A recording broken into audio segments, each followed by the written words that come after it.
안녕하십니까. 저는 사업체를 운영하고 있는 60대 남성입니다. 제가 쓰면서도 60대라는 단어가 참 생경하게 느껴지네요. 그동안 워낙 바쁘게 살아오기도 했지만 불어 시간이 흐르는 것을 인식하지 않으려고 참으로 무진해를 쓰며 살아온 세월이었습니다. 제가 사업적으로는 제법 성공하여 사회적인 명망도 쌓았고 그에 못지않은 부도 일궈낼 수 있었으나 사실 아픔이 많은 인생을 살아왔기 때문입니다. 저 역시 젊은 날에 한때 사랑하는 아내와 눈에 넣어도 아프지 않을 딸아이까지 세상 그 누구도 부럽지 않을 정도로 행복한 나날을 살았던 때가 있었습니다.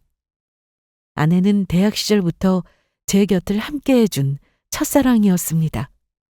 가난한 집에서 태어나 아무것도 손에 쥐지 못하고 살았던 모자란 놈이었던 저를 사람 만들어줬던 것도 제 아내였고 그런 제 곁을 묵묵히 지키며 마침내 제가 성공가대에 오를 때까지 끊임없이 제게 힘을 북돋아 주었던 사람 역시 아내였습니다. 아내는 저와는 달리 유복한 집에서 곱게 자란 귀한 외동딸이었습니다. 당연히 장인어른 장모님께서는 저같이 부족한 놈한테 귀한 딸 주는 것을 반가이 여기지 않으셨죠. 가난하게 살아온 탓에 성취보다는 포기에 익숙했던 저였으나 아내만큼은 도저히 포기가 안 되더라고요. 그리하여 수년을 정성을 쏟고 마침내 제 사업체를 제법 그럴듯하게 꾸려나가는 모습을 보시고는 간신히 결혼 허락을 받아낼 수 있었습니다. 아내와의 신혼생활은 정말이지 꿈만 같았습니다. 포근한 집과 항상 제 편이 되어주는 소중한 사람과 함께 살 수 있다니 제 인생에 이런 호사가 또 있을까 싶었죠. 결혼한 지 얼마 되지 않아 저희 두 사람을 꼭 반반씩 닮은 어여쁜 딸이 태어나면서 제 인생은 전성기를 맞이했습니다. 웃는 모습이 꼭 제 엄마를 닮은 딸아이가 저를 보고 웃어줄 때면 그 무엇도 부럽지 않았습니다. 그저 이 두 사람을 행복하게 해줄 수만 있다면 내 한 몸 부서져도 아쉬울 것이 없다고 생각했습니다. 저희가 결혼할 때까지만 하더라도 아직까지 제게 온전히 마음을 열어주지는 않으셨던 장인 장모님께서도 우리 사라가 태어난 후로는 기쁨을 감추지 못하셨습니다. 우리 집이 워낙 손이 귀한 집안이라 겨우 사라엄이 하나 낳고 나서 불면 꺼질까 싶은 부모 노파심에 우리가 자네한테 서운하게 한 게 많을 걸세. 이제 사라까지 태어난 마당에 우리가 가족이 아니면 또 뭐겠나. 앞으로 우리도 자네 서운할 일 없도록 신경 쓸 테니 자네도 서운한 마음일랑 그만 잊어주게나. 서운하게는요. 장인어른 장모님께서 귀한 따님 제게 보내주지 않으셨으면 제가 어떻게 언감생심 우리 사라처럼 예쁜 딸을 볼 수 있었겠습니까? 부족한 제게 따님 보내주셔서 정말 감사드립니다. 가난했던 대학생 시절에 유일한 가족이었던 홀어머니까지 병으로 여의면서 세상 천지에 일가 친척 하나 없이 홀로 남은 저였습니다. 오로지 아내만이 제 허하고 텅 빈 마음을 채워준 따스한 사람이었습니다. 그런 아내를 통해 비로소 온전한 가정을 이루게 되었으니 제 기쁨을 상상할 수 있으신가요? 여기 봐봐. 우리 사라는 눈매가 꼭 당신 쏙빼 닮았어. 엄마 닮아서 눈웃음이 어찌나 예쁜지. 커서 어떤 놈이 우리 딸 데려갈 거라고 생각하면 벌써부터 배가 아파 죽겠어. 벌써부터 세상 팔불출이 따로 없네. 우리 사라가 어디 나만 닮았나? 콧대 높은 건 꼭 당신 닮은 거야. 우리 딸 벌써부터 인물이 이렇게 훤한데 아가씨 되면 얼마나 예쁠지. 얼른 큰 걸 보고 싶다가도 또 하루하루가 너무 아까워. 자식 크는 거 금방이라는데 나중에 지금 이 시간이 너무 그리워질까 봐. 제 마음도 꼭 아내와 같았습니다. 사랑스런 우리 딸과 언젠가 술 한잔 기울이며 사는 얘기 나눌 수 있는 그날을 기다리면서도 눈에 넣어도 아프지 않을 귀여운 모습에 지금을 한 번이라도 더 눈에 담고 싶어서 시간 가는 게 아깝게 느껴졌습니다. 참으로 좋은 날들이었어요. 아이는 말도 빠른 편이었어요. 아직 생후 7개월을 다 채우지도 않았는데 엄마 소리를 하더니 7개월째에 들어서자 아빠 소리까지 시작해 저를 세상에서 가장 행복한 사람으로 만들어 주었죠. 그렇게 일찍 말을 떼기 시작한 아이는 어찌나 호기심이 많은지 제 눈에 비치는 세상 모든 것에 관심을 주고는 옹알옹알 말을 걸고 다녔어요.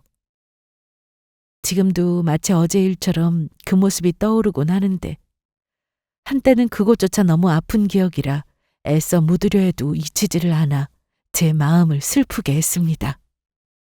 아이의 첫돌 무렵이 되자 제법 이목구비가 선명해졌습니다. 태어난 지 얼마 되지 않았을 때는 저와 제 아내를 비슷하게 닮은 것 같았는데 날이 갈수록 엄마 얼굴이 많이 보이더라고요. 저야 사랑하는 아내의 얼굴이 딸아이에게까지 드러나기 시작하니 그저 기쁠 따름이었습니다. 하기야 아이 얼굴이 누굴 더 닮아도 저는 여전히 그 아이를 사랑했을 테니 그건 역시 기쁨이었겠죠. 저야 본가 식구라곤 남아있는 사람도 없고 아내 역시 손이 귀한 집의 외동딸이다 보니 곧 다가올 딸아이의 돌은 집안의 큰 행사였습니다. 저희 부부는 물론이거니와 장인 장모님께서도 기대감에 부풀어 계셨습니다. 그 무렵 은퇴를 하신 장인어른께서 하도 매일같이 우리 사라를 보고 싶어 하셔서 자연히 두 분이 저희 집에서 시간을 보내는 일도 많아졌습니다. 살아 태어나면서 서로 감정을 풀었다고는 하나 그래도 사이와 장인장모 관계가 아주 편하다고는 할 수 없었어요. 그래도 사람이 자주 보면 가까워질 수밖에 없는 노릇이니 사라 덕분에 장인 장모님과의 관계도 아주 좋아졌습니다. 저희 부부에게 우리 사라만한 복덩이가 없었죠.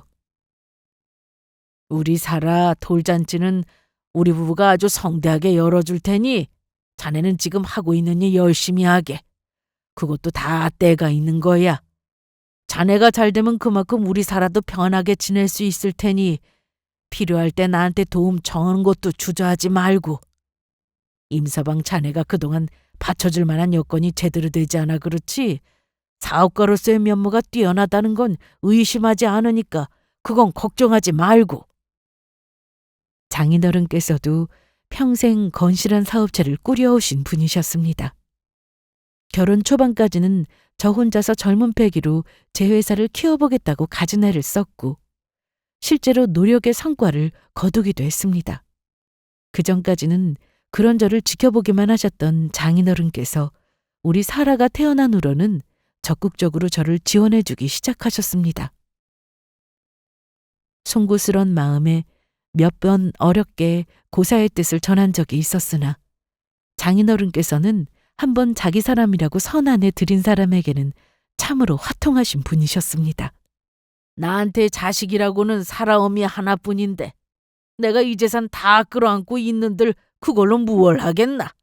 다 내 새끼 잘 되라고 평생 일만 하며 살았는데 이제 자네도 우리 집 자식이니 능력 있는 자식 더 잘 되면 나야 바랄 게 없지.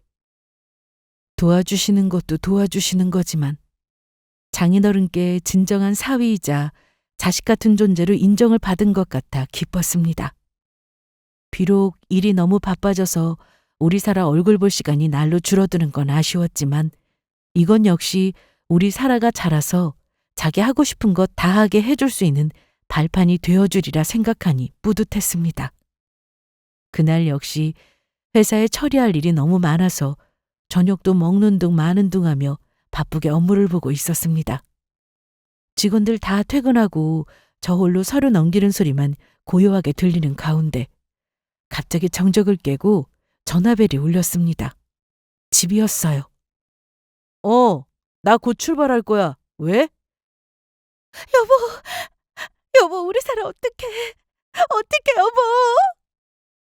이 늦은 시각에 갑작스럽게 딸아이 이름을 울부짖는 아내의 절박한 목소리에 순간 심장이 얼어붙는 기분이었습니다. 사태를 미처 파악하기도 전에 먼저 반응하는 직감에 심장이 튀어나올 듯 방망이질 치기 시작했어요. 무슨 일이야? 우리 사라가 왜? 사라가 없어졌어. 지금도 그때의 참담한 기분을 잊을 수가 없습니다. 집에 잘 있던 아이가 도대체 어딜 갔다는 겁니까? 온몸에 피가 마르는 기분이 이런 거구나. 그날 실감했습니다. 대체 무슨 정신으로 집까지 갔는지 모르겠어요. 집에 도착했을 때는 이미 경찰까지 와 있었습니다. 그 사이로 아침에 본 지 불과 한나절 만에 도저히 사람 꼴이라고 할 수 없을 정도로 넋이나간 아내가 주저앉아 있었습니다. 얼마나 정신이 없었으면 신발은 짝짝이에 어디서 얼마나 뛰어다녔는지 한쪽 양발은 벗겨져서 발에 피가 흐르고 있었습니다. 그 꼴을 하고도 제 모습이 어찌 보이는지는 생각지도 못한 채 저를 발견한 아내가 제게 왁 달려들었습니다. 여보, 여보, 우리 사라 어떡해, 여보. 여보, 제발 진정 좀 해. 당장이라도 혼절할 것 같은 아내를 간신히 떼어놓고서야 자초지정을 들을 수 있었습니다. 그제서야 그 근처 장인어른과 장모님 역시 새하얗게 질린 얼굴로 어쩔 줄을 모르고 서 계셨다는 걸 깨달았어요. 그날도 여느 때와 다름없이 점심 식사를 마친 아이와 함께 다들 앞마당을 산책하고 있었습니다. 요즘 몸살기가 있으셨던 장모님이 먼저 쉬러 들어가시고 장인어른도 화장실에 가신다고 잠시 자리를 비우셨어요. 그러다 아내 역시 저희 집일 해주시던 도우미 여사님께 급한 전화가 왔다는 소식을 전해 듣고 잠깐 아이를 부탁하고 집으로 들어갔다고 합니다.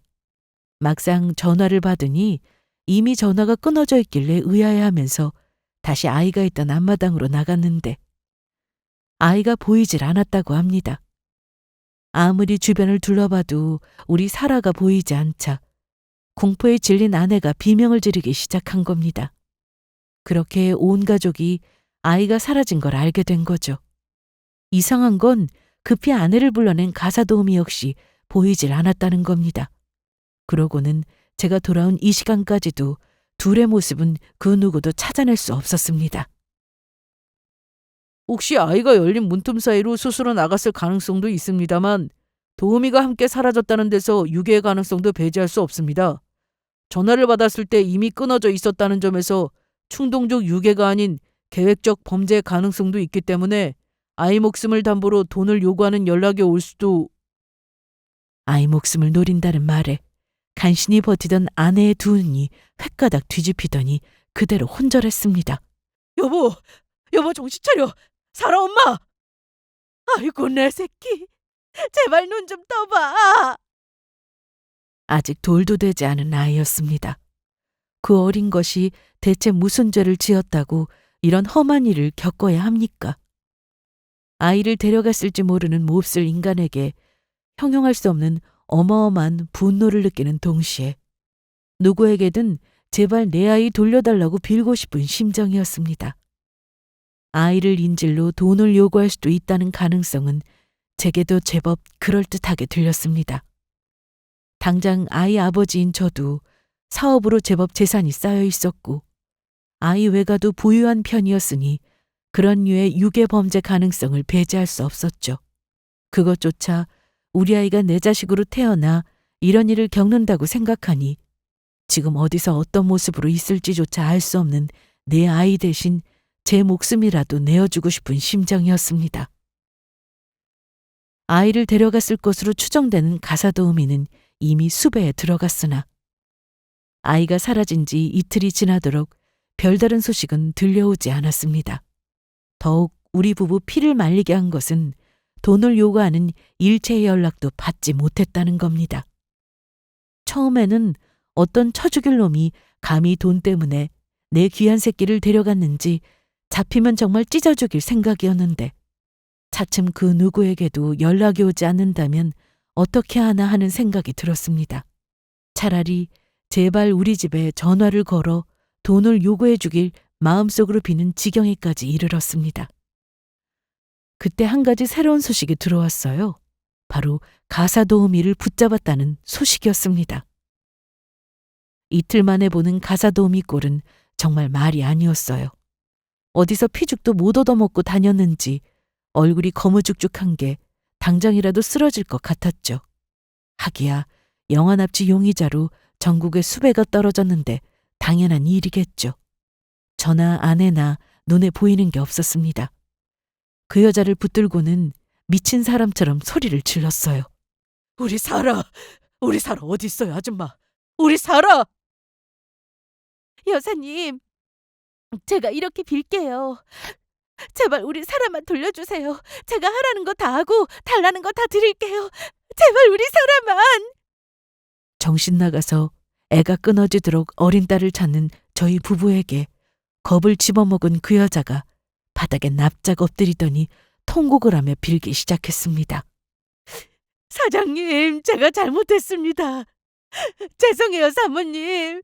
저는 그냥 잠깐 한눈 판 건데 곳에 사라가 없어질 거라고는 생각도 못했어요. 제발 용서해 주세요. 이 여자가 뭐라는 거야? 우리 사라 어디 있냐고? 잘못했어요. 살려주세요.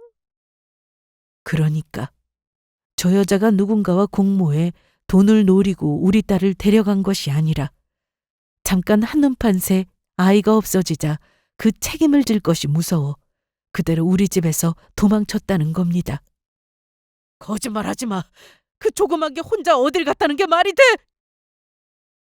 네가 우리 사라 빼돌렸지?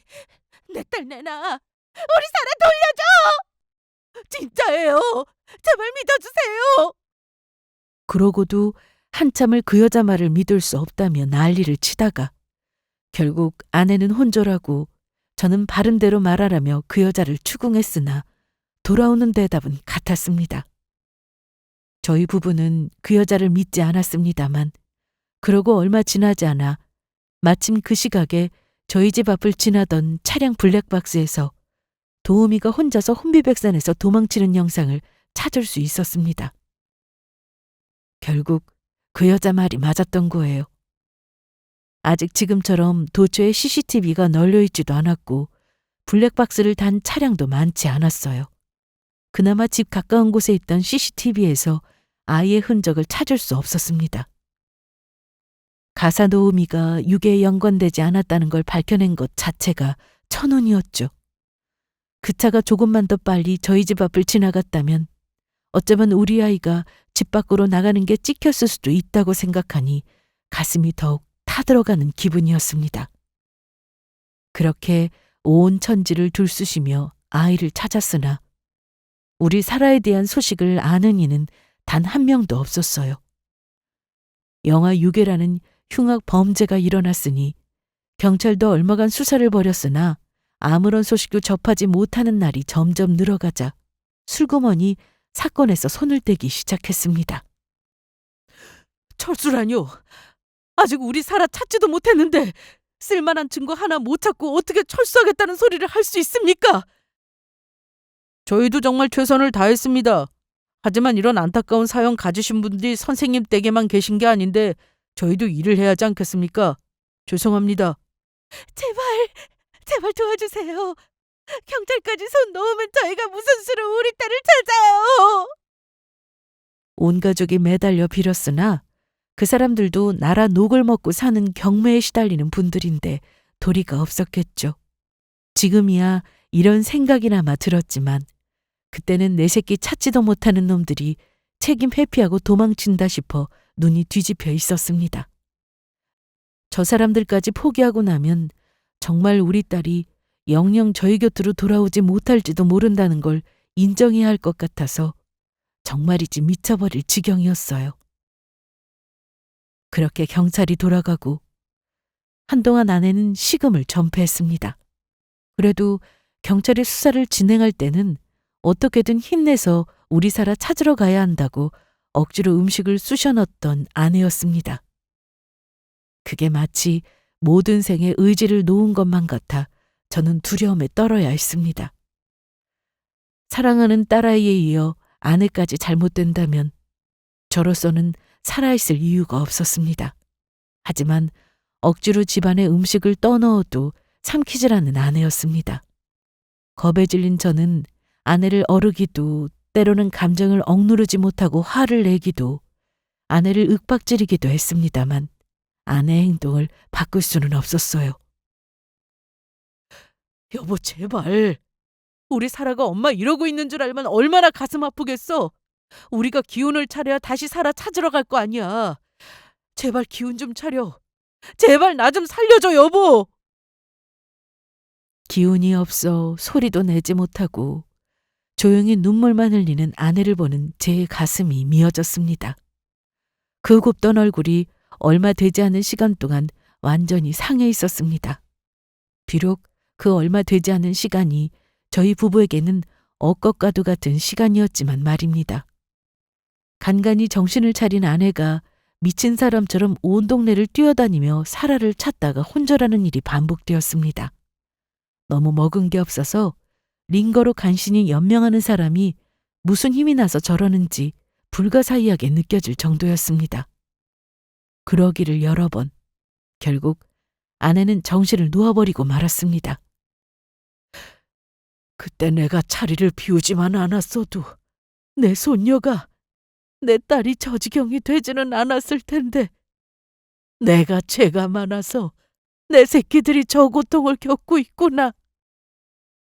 장인어른, 제발 본인 탓하지 마세요. 이럴수록 서로에게 더 의지가 되고 힘이 돼줘야죠. 잘못한 사람은 없어요. 저 사람 저렇게 됐는데 장인어른까지 그러시면 제가 정말 못 견뎌요. 미안하네. 내가 미안해. 그러고 얼마 되지 않아 또다시 아내가 자다 말고 불현듯 집 밖으로 뛰쳐나갔습니다. 아내는 상태가 워낙 불안정해 장인어른, 장모님 모두 아예 저희 집에 들어와 계셨어요. 사라야, 우리 사라. 여보, 여보 어디 가는 거야? 거기서 여보. 이게 또 무슨 일이야? 얘 어딜 가는 거야? 한참 먼저 튀어나간 아내 뒤를 세 식구가 숨이 턱까지 차도록 달려 쫓아갔습니다. 젖먹던 힘까지 쥐어짜 내달렸지만 아내 역시 속도를 늦추지 않았어요. 그렇게 저희 아내보다 한참 앞으로 달려나가던 아내를 미처 발견하지 못한 자동차가 속도를 늦추지 못하고 아내를 치었습니다. 여보! 아내의 몸이 순간 부욱 날았다가 바닥으로 곤두박질 쳤습니다. 순식간에 온몸이 피투성이가 된 아내는 미동조차 없었어요. 구급차가 오고 아내와 함께 병원으로 실려가면서도 아내의 손을 잡고 부르짖었습니다. 여보, 안 돼. 당신까지 없으면 나보고 어떻게 살라고. 안 돼. 눈에 띄는 의료진이란 의료진은 죄다 붙잡고 우리 아내 살려달라고 울면서 빌었습니다. 하지만 병원에 도착하기도 전에 아내의 숨은 이미 끊어져 있었습니다. 그렇게 저는 사랑하는 딸아이에 이어 아내까지 한순간에 잃고 말았습니다. 간신히 아내의 장례를 치르고 꼭 죽기 전 아내가 그랬듯 이번에는 제가 식음을 전폐하고 집안에 틀어박혔습니다. 도무지 삶의 이유를 찾을 수가 없었습니다. 그런 저를 보고 장인어른, 장모님께서 어르기도 하시고 소리를 지르기도 하셨지만 꼭 물먹은 솜처럼 제 몸이 제 것같이 느껴지지 않았어요. 결국 그런 제 앞에서 장인어른이 통곡을 하며 말씀하셨습니다. 자네까지 이러면 우리는 정말 살 이유가 없네. 이제 우리한테 남은 자식은 자네 하나뿐이야. 자네도 아비 아닌가. 어찌 우리한테 이리 모질어. 죄송해요. 정말 죄송해요, 장인어른. 그런데 정말 살아야 할 이유를 모르겠어요. 아내도 살아도 없이 대체 왜 살아야 하는지 정말 모르겠어요. 사라가 왜 없어? 당장 자네 눈앞에 없다고 사라가 죽기라도 했다는 건가? 아비가 되어서 기운 차려 자식 찾을 생각은 않고 정말 이렇게 못나게 굴 텐가? 나는 자식 다시는 볼 수 없는 곳으로 떠나보냈지만 자네한테는 아직 희망이 있어. 왜 그걸 모르나? 말씀은 안 하셨지만 아이가 사라진 지 벌써 수개월째인데 장인어른도 장모님도 사라의 생존을 믿지 않는다는 걸 알고 있었습니다. 순전히 저를 제정신 차리게 하려고 하신 말씀이었지만 그 말에 퍼뜩 정신이 들었습니다. 그렇습니다. 제가 제 눈으로 우리 딸 시체를 확인한 것도 아닌데 아이가 죽었다는 걸 어떻게 확신합니까? 제가 전에 없이 눈에 생기를 띠는 걸 보고 장인어른께서 더욱 부채질을 하셨습니다. 이제 그의 엄마도 세상에 없는데 돌아왔을 때 그애한테는 이제 자네밖에 없소. 하나뿐인 소중한 자식 의지할 수도 없는 무능한 아비로 남을 생각인가? 이제 그만 정신 차리게! 당신도 자식 잃은 지 얼마 되지 않은 아버지로 속이 문드러지셨을 텐데 제게 그리 말씀하시는 장인어른 심정이 대체 어떠셨을까를 떠올려 보면 지금도 눈물이 앞을 가립니다. 아이 잃어버리고 아내까지 그리 가고 장인어른 장모님 안 계셨다면 저는 오래전에 이미 이 세상 사람이 아니었을 겁니다. 그렇게 다시 삶의 의지를 불태우며 굳건하게 제 자리를 지키기 시작했습니다. 예전보다 더욱 쉴 틈 없이 스스로를 몰아붙이며 업무에만 몰두했습니다.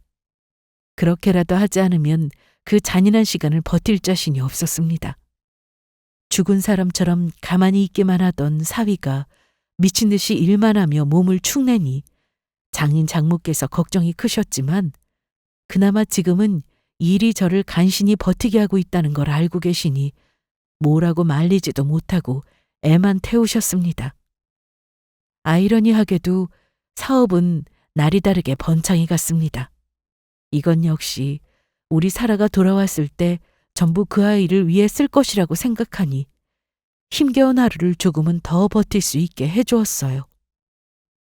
그러던 와중에도 사람을 써서 전국으로 우리 딸아이 행방을 수소문했습니다. 상상조차 하고 싶지는 않지만 무연고 영유아 시신이 발견될 때는 직접 가서 확인하기도 했습니다. 제 인생의 유일한 목적은 다시 우리 사라를 찾는 것뿐이었습니다. 다른 모든 것들은 그것을 위한 부차적인 일들에 불과했죠. 저나 저희 장인어른이나 재계에서는 제법 이름이 알려진 인사들이었고 워낙 어린아이가 실종된 거였으니 어지간한 사람들은 저희 집 사정을 아름아름 들어 알고들 있었습니다. 그 말인즉슨 저희 사라를 사칭해서 저희 재산을 노리고 접근한 사기꾼들 역시 한둘이 아니라는 뜻이었어요. 차갑게 식은 머리로는 우리 사라가 아니라는 걸 분명하게 알고 있으면서도 가슴이 문드러지기가 수백 수천 번이었습니다. 이건 장인 장모님 역시 마찬가지셨죠. 그렇게 10년이 넘는 세월이 흐르면서 두 분 역시 많이 쇠약해지셨습니다. 애초에 아내가 그리 되고 지금까지 버티신 것만 해도 대단한 일이었습니다. 아마 저를 제대로 살게 하려고 이를 악물고 버티셨을 겁니다. 비슷한 시기에 두 분께 암이 발병한 건 역시 그래서가 아닐까 하는 생각이 드니 눈물이 앞을 가립니다. 임서방, 나는 먼저 우리 딸한테로 가네. 가서 임서방 그동안 혼자서 얼마나 노력하며 살았는지 내 꼭 전해줄 테니까 우리 임서방이 살아 꼭 찾아줄 거라고 그리 전해줄 테니 부디 혼자 되었다고 밥 거르지 말고 몸 상하지 말고 부디 건강히 지내다 늦게 아주 늦게 나오게나. 마지막까지 제 걱정뿐인 장인어른 유언에 가슴이 시렸습니다. 본인 상처만으로도 가늠하기 어려울 정도로 힘드셨을 텐데 거기에 못난 사위까지 짐을 얹어드린 것 같아 그저 죄송할 따름이었습니다. 기력이 너무 쇠하셔서 산소 호흡기를 다시느라 마지막 말씀도 제대로 전하지 못하시면서도 제 손을 두 손으로 꼭 잡고 마지막까지 저를 바라보시던 장모님 눈빛이 잊히지가 않아요. 두 분 모두 세상 떠나시면서 제가 가장 마음에 걸리셨겠죠. 점점 제 손을 잡은 소나기의 힘이 빠져나가는 게 그리 슬플 수가 없었습니다. 그렇게 딸과 아내를 잃은 후 저를 지탱해 주시던 두 분 장인 장모님께서도 세상을 떠나셨습니다. 이제 사회적으로 누구도 제게 쉽게 대하지 못할 만큼 큰 성공을 이뤘음에도 그 성공이 단 한순간도 저를 행복하게 해줄 수는 없었습니다. 단 하나, 우리 딸 찾는 일에 벌써 10수년간 아끼지 않고 돈을 쓸 수 있다는 점, 그거 하나는 좋았죠. 사업적으로는 저를 신뢰해 주시는 귀한 인연도 여럿 만나고 저를 믿고 따르는 믿음직한 부하 직원들도 늘어났으나 제 사적인 영역에 누군가를 들이는 것은 쉽지 않더군요. 아내를 잃은 지 거의 20년이 다 되어 가도록 새로운 사람 만나는 일은 생각조차 할 수 없었습니다. 그저 잃어버린 내 사랑하는 사람들에 사로잡혀 살아온 인생이었어요. 평생 딸을 그리워하며 사는 마음을 혹시 헤아려 주실 수 있으실까요? 아무리 사회적인 성공을 거두어도 나날이 재산이 쌓여만 가도 아이 잃은 가슴에 뚫린 구멍을 메울 수는 없었습니다. 딸아이 찾는 것을 그 긴 시간 동안 포기할 수 없었던 것도 그래서였겠죠. 아마 그것마저 포기했더라면 저는 더는 살아갈 수 없었을 겁니다. 그 무렵 아이 찾는 일을 맡긴 사람에게 새로운 소식 하나를 접하게 되었습니다. 우리 아이 잃어버린 시기에 고아원에 버려진 아이가 있는데 저희 딸일 가능성이 높다고 여겨진다고요. 정말 저희 딸이 어딘가에서 살아가고 있다면 벌써 20대 중반에 가까운 숙녀가 되어 있을 터였습니다. 그동안 뻔뻔하게도 저를 아빠라고 부르며 제 딸 행세를 한 이들이 제법 있었으니 마냥 기대할 일이 아니라고 스스로를 달래보았지만 이상하게도 그날은 좋은 예감이 들었습니다. 꼭 처음 몇 년 저희 아이와 아주 유사한 생김새의 아이들을 발견했다고 했을 때 들었던 기대감이 들었어요.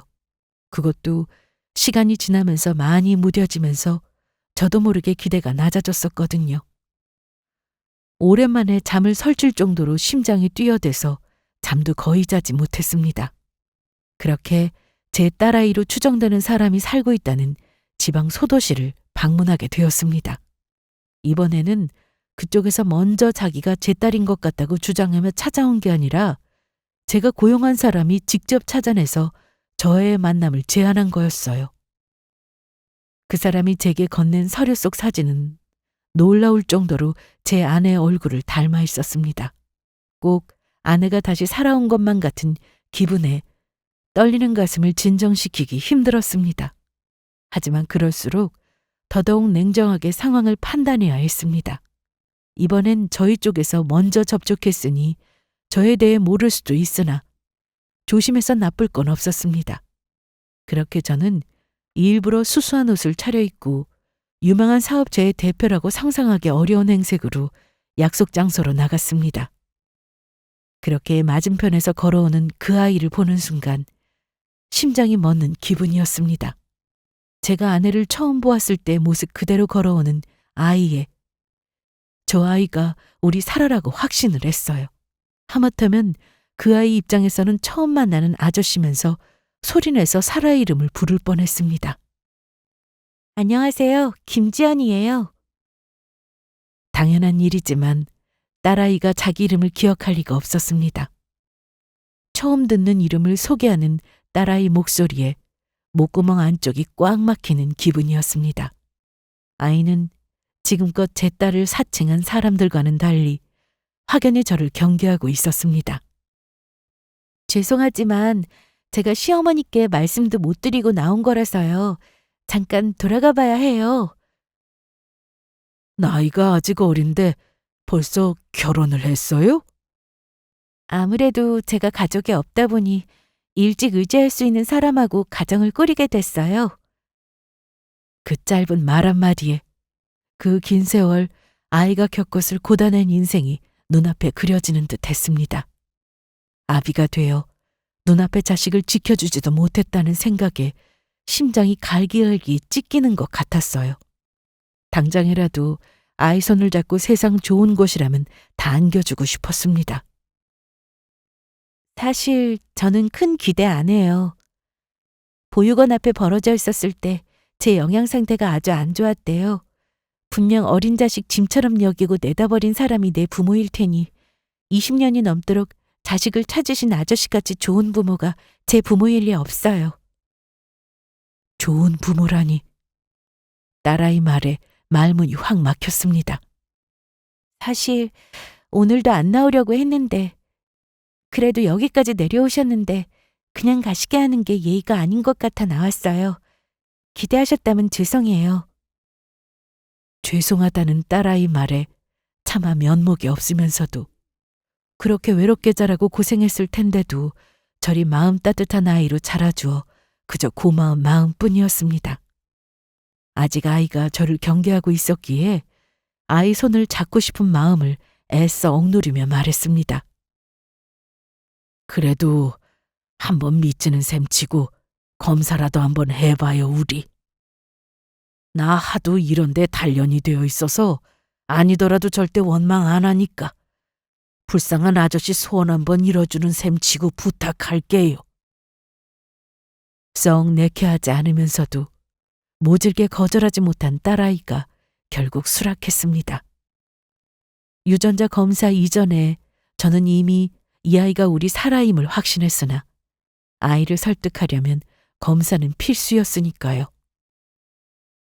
검사 결과 유전자 정보가 부녀 관계임을 입증했습니다. 결과지 받고 나니 단 1초도 시간을 허비할 수 없었습니다. 그렇게 저희는 다시 만나게 되었고 서로가 이 세상에 남은 서로의 유일한 가족임을 확인했어요. 저는 그 자리에서 딸아이를 얼싸안고 싶은 심정이었으나 아직 어안이 벙벙한 딸은 갑작스레 만나게 된 친부에게 여전히 대면대면했습니다. 그간 아이를 다시 만난 광경을 수만 수억 번은 상상해 보았을 텐데 이런 전개는 솔직히 예상하지 못했어요. 저한테야 평생을 그리워한 존재이지만 자기가 버림받았다고 알고 산 딸아이 입장에서는 애써 지운 부모의 존재이니 사실 이게 당연한 거였는데 제가 너무 제 생각만 한 거죠. 아이에게 천천히 다가가야 한다고 생각하면서도 어쩔 수 없이 서운한 마음이 들었습니다. 하지만 여기까지 내려왔는데 딸아이 사는 모습도 보지 못하고 가는 건 있을 수 없는 일이었습니다. 지연 씨, 내가 그냥 우리 딸 잘 지내고 있는지 그것만 확인하고 싶어서 그래요. 불편한 부탁이라는 거 아는데 정말 그냥 사는 것만 보고 갈게. 시댁에서 함께 지내고 있다니 딸아이가 곤란하기도 했을 겁니다. 하지만 그것까지 양보하고 물러서기에는 제가 딸아이를 기다린 세월이 너무 길었어요. 결국 곤란해하면서도 처음 만난 아버지의 부탁을 들어주는 딸아이였습니다. 그렇게 딸아이를 따라 들어간 집은 한적한 변두리에 위치한 낡은 단독주택이었습니다. 들어가 보니 평상에 남자 하나가 대낮에 배를 까고 드러누워 자고 있었어요. 근처에 다가서지도 않았는데 술 냄새를 풀풀 풍기는 게 어지간히 마신 모양이었습니다.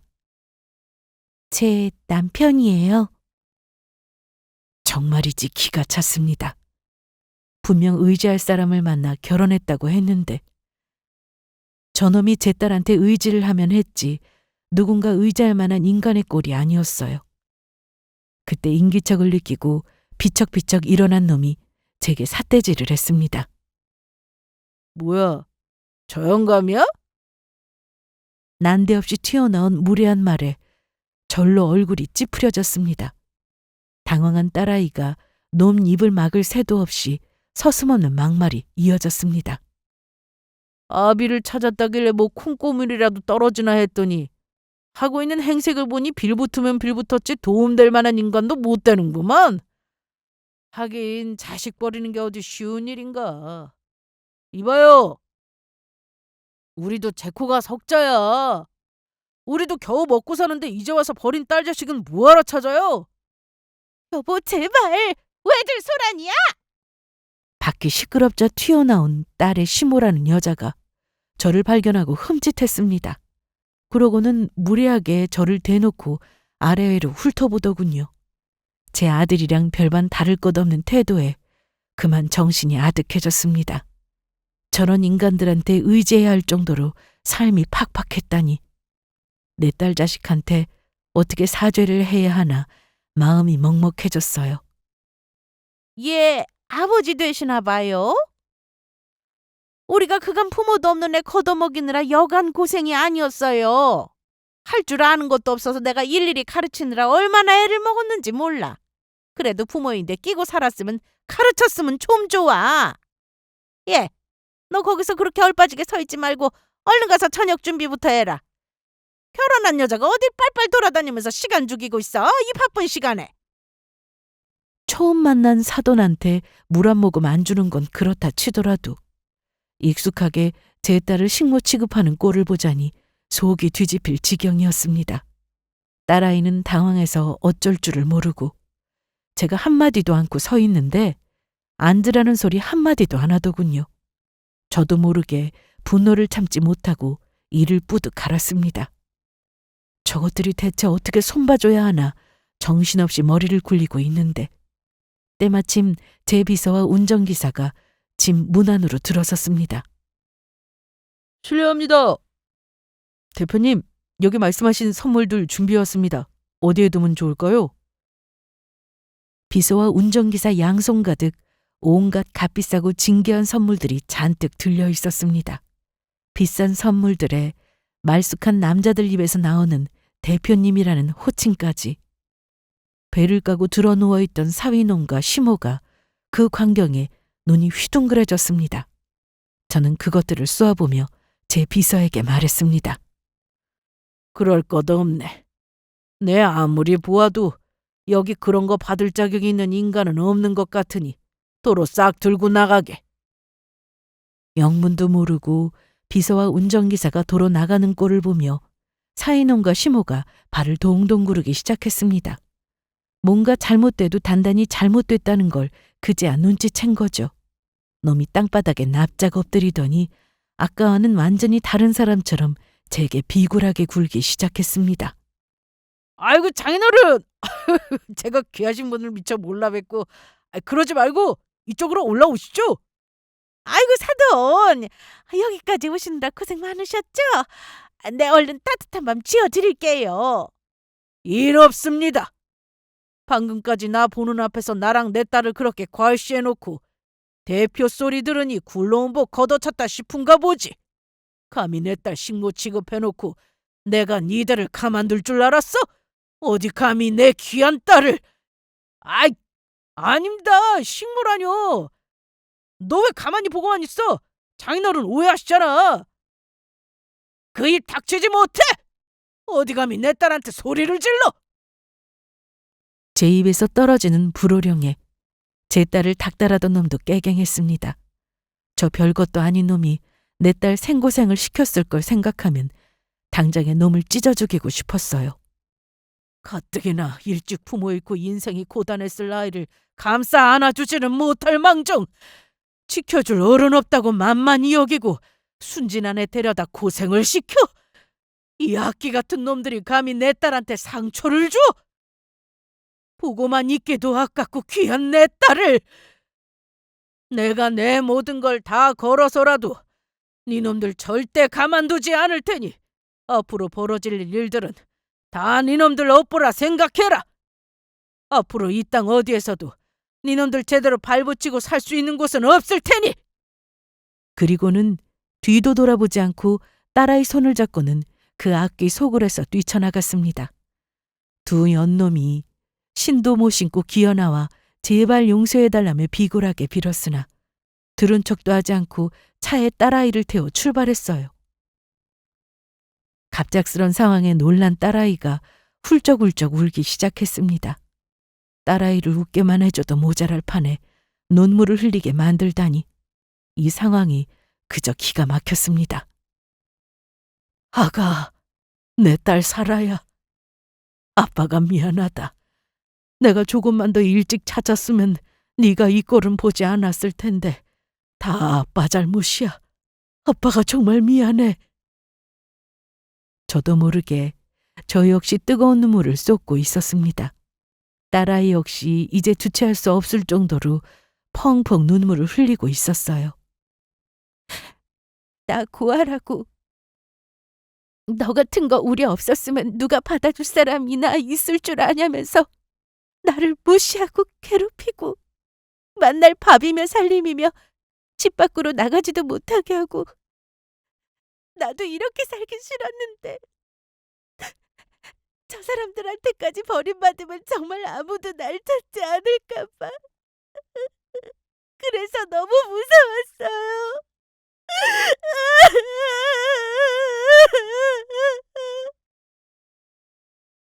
그간의 서름을 모조리 토해내듯 오열하는 딸아이를 으스러지도록 꽉 끌어안았습니다. 아가, 아빠가 절대로 그것들 가만두지 않을게. 우리 살아 지금껏 못 누리고 산 것들 아빠가 다 해줄게. 아무도 감히 우리 딸 업신 여기지 못하도록 아빠가 뭐든 다 해줄게. 그렇게 서로 얼싸안고 마치 어린아이처럼 펑펑 울면서 저희는 비로소 진정한 해우를 나누었습니다. 집에 돌아오자마자 곧장 딸아이 이혼부터 진행했습니다. 단 한순간도 그것들과 내 귀한 딸내미 엮이는 꼴을 두고 볼 수는 없었습니다. 사위놈과 시모는 구멍가게 하나를 운영하며 장사를 해서 먹고 살고 있었는데 주변 상인들한테도 평가가 아주 박했습니다. 며느리라고 들여서 노예 부리듯 하는 인간들이 주위 사람들이라고 잘해줬겠습니까? 단방에 그것들 구멍가게가 있는 건물을 사들인 저는 다른 세입자를 그대로 둔 채 그놈 가게만 세를 어마어마하게 올려버렸습니다. 놈 주제에 감당할 수 있는 수준이 아니었죠. 선생님, 제발 저희 좀 살려주십시오. 다시는 따님 앞에 나타나지 않겠습니다. 이혼 서류에도 바로 도장 찍겠습니다. 죽은 듯이 살 테니 제발 한 번만 선처해 주세요. 감히 뻔뻔하게 제 집 앞까지 찾아와 살려달라고 비는 놈을 한껏 비웃어 주었습니다. 남 집 밟히는 게 일상인 놈이 그거 좀 밟혔다고 죽는 소리를 내? 아직 멀었다 이놈아! 그나마 내 딸이 심성이 고와 이 정도로 끝내주는 줄이나 알아. 내 니놈 가게 옮기는 족종 건물 사서 세를 올려버릴 테니 감히 이렇게 내 집 앞까지 찾아와서 내 딸 근처에서 알랑거리지 말고 어디 오제나 박혀 살든가. 니놈이랑 니놈 모친 소식일랑 그 누구도 전할 일 없도록 말이지. 추한 꼴 보이지 말고 내 집 앞에서 썩 꺼져! 내 집 직원들 손에 질질 끌려가는 놈 눈빛에서 체념의 기색이 읽혔습니다. 애초에 저와 어떻게 대적이 될 깜도 안 되는 놈이었으니 당연한 결과였죠. 대형 로펌 변호사는 몇이나 붙여 이혼하면서 저것들을 바닥까지 탈탈 털어먹고 생활의 터전인 구멍가게에까지 내쫓았으니 남는 거라고는 하나 없는 형편이 되었을 테니까요. 그렇게 내 딸 가슴에 생채기를 낸 한때나마 사위라고 부르고 싶지도 않은 사위놈과 시모를 영영 내 딸 인생에서 퇴장시켜 버렸습니다. 그렇게 인생에 남은 오물들을 싹 치워주었지만 딸아이가 상처를 회복하는 것은 쉽지 않았습니다. 그 긴 시간의 상처가 어떻게 한순간에 사라질 수가 있겠어요. 비록 그 시간들을 되돌릴 수는 없지만 적어도 딸아이가 그 힘겨운 기억들에 매여 살지 않고 앞으로 나아갈 수 있도록 하는 건 저의 몫이었습니다. 딸아이에게는 그동안 해주지 못한 수십 년치의 사랑을 아낌없이 퍼부었습니다. 자기를 그런 험한 곳에서 끄집어내어준 제게 감사하면서도 완전히 마음을 열지 못하던 딸아이도 끊임없이 애정을 표현하고 모든 가장 좋은 것, 귀한 것을 아낌없이 퍼주는 저에게 결국은 마음을 열어주었습니다. 저는 정말 제 부모가 저를 싫어해서 갖다 버린 줄 알았어요. 제 인생에 남들처럼 부모 사랑 잔뜩 받으며 밝게 웃을 수 있는 날은 없을 줄 알았어요. 엄마가 할아버지 할머니가 마지막까지 그렇게 저를 그리워하실 줄은 꿈에도 몰랐어요. 아빠, 저 찾는 거 포기하지 않아 주셔서 정말 감사해요. 아빠 아니었으면 저는 평생 제가 사랑받을 자격도 없는 사람이라고 생각하고 살았을 거예요. 정말 감사해요. 나야말로 정말 너한테 고맙다. 살아있어줘서 고맙고 지금까지 그 힘든 시간을 견뎌줘서 고마워. 그저 지금 내 옆에 숨 쉬는 것만으로도 고맙다. 사랑한다 우리 딸. 우리 사라. 아빠가 정말 사랑해. 딸아이와 저는 서로의 유일한 가족으로 서로를 보듬고 의지하며 덧없이 행복하게 잘 지내고 있습니다. 얼마 전에는 딸아이가 각고의 노력 끝에 대학교에도 입학하였습니다. 지금껏 하고 싶어도 시도할 용기조차 낼 수 없었던 모든 일들을 딸아이에게 원없이 경험하게 해줄 작정이에요. 그 무엇과도 비교할 수 없는 귀하디 귀한 우리 딸. 두 번 다시 그 누구한테도 기죽을 일 없게 끝까지 옆에서 지켜줄 겁니다. 수십 년 인고의 세월 끝에 드디어 딸아이와 만나게 된 제 사연은 여기까지입니다. 부디 저희 부녀 앞날에 좋은 일 가득하길 바라는 마음뿐입니다. 여러분도 곁에 부모님, 자녀분들과 행복한 시간 보내시길 바라겠습니다. 감사합니다.